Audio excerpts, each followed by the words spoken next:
खरगोश की। किसकी कहानी है? शेर और खरगोश। शेर और खरगोश की।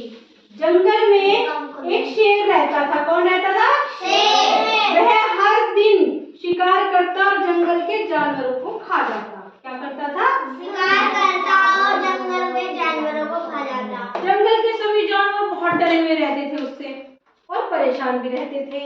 एक दिन सभी जानवरों ने मिलकर एक फैसला किया कि भाई शेर को हम बारी बारी से रोजाना खाना भेज दिया करेंगे, एक शिकार भेज दिया करेंगे।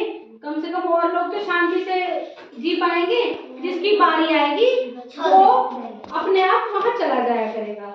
सभी जानवर बारी बारी से एक जानवर का चुनाव करते और चुनाव मतलब चुनते उसे कि आज तू जाएगा, ठीक है।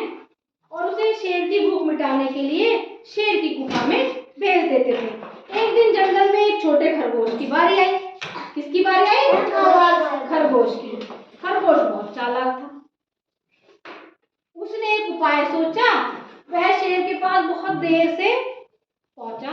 वो थोड़ा लेट गया, आराम से मस्ती में चूर खेलता कूदता हुआ। शेर गुस्से में था। शेर ने दहाड़ कर पूछा, इतनी देर से क्यों आए हो? क्या कहा उसने? इतनी देर से क्यों आए हो? और तुम इतने छोटे हो, मेरी क्या भूख मिटेगी तुमसे?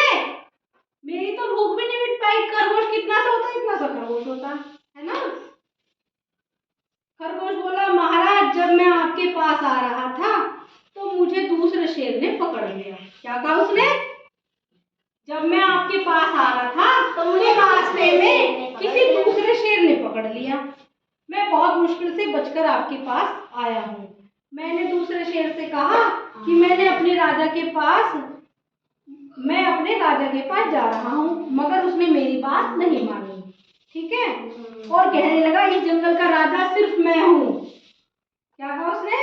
इस जंगल का राजा सिर्फ मैं हूँ और कोई नहीं है। मैं बड़ी मुश्किल से बचकर आपके पास आया हूँ। महाराज यह सुनकर शेर बोला, इस जंगल का राजा सिर्फ मैं हूँ और कोई नहीं। क्या बोला वो शेर? इस जंगल का राजा सिर्फ मैं हूँ और कोई नहीं है, ठीक है।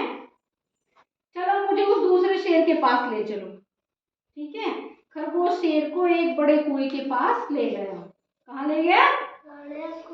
कहाँ ले गया? बड़े कुएं के पास। बोला, वह दूसरा शेर इसी में रहता है। कहाँ रहता है? इसी कुएं के अंदर रहता है। शेर ने कुएं में झांका, उसे अपनी परछाई नजर आई। क्या नजर आई? परछाई। उसे लगा कोई दूसरा शेर है जो उस कुएं के अंदर रहता है। तुम भी नदी पे या नहर में जाते हो घूमने, जब नहर के अंदर देखते हो तो अपनी परछाई दिखती है ना। तो ये थोड़ी उसमें दूसरी खुशी रहती है। हाँ, दो दिखते हैं ना, एक बाहर होता है, एक उसके पानी के अंदर होता है। शीशे में दो दिखते हैं। हाँ, शीशे में भी दो दिखते हैं। तो उसने कहा कि वो शेर इतना मूर्ख था, वो अपनी परछाई को ही दूसरा शेर समझने लगा और उसे देख के दहाड़ने लगा। उसने दहाड़ना शुरू किया, उसे अपनी आवाज वापस सुनाई देने लगी। अब तुम ये बताओ, तुम कभी एक गिलास में भी या जग में जोर से बोल के देखना तो उसमें अपनी आवाज सुनाई देती है ना। मैम कुआं में भी चिल्लाते हैं, तेज आवाज आई थी। चिल्लाया, खाली कमरे में चिल्ला तो अपनी आवाज दीवारों से वापस सुनाई देती है ना। वो जोर से दहाड़ा तो वो दहाड़ की आवाज उसके कानों में आई तो उसे और जोर से भी सुनाई देने लगी। शेर को लगा दूसरा शेर भी दहाड़ रहा। उसने कुएं में छलांग लगा दी गुस्से में। शेर मर गया। अब देखो, वो जब छलांग लगाएगा तो कुएं में पानी था, वो मर गया उसमें कूदते ही। खरगोश ने चालाकी से अपनी और सभी जंगल के जानवरों की जान बचा ली। जंगल के सभी जानवर खरगोश की समझदारी पर बहुत खुश हुए। क्या करा उन्होंने? हाँ, उन्होंने, खरगोश कैसा था? समझदार था ना, समझदार चालाक था। उसने क्या किया? उसने अपनी समझदारी से और अच्छी सूझबूझ से अपनी तो जान बचाई, उसने सभी जंगल वासियों की भी जान बचाई। कैसी लगी कहानी? अच्छी। ठीक है, तुम भी अपना समझदारी से हमेशा काम लोगे। ठीक है, चलिए, ओके।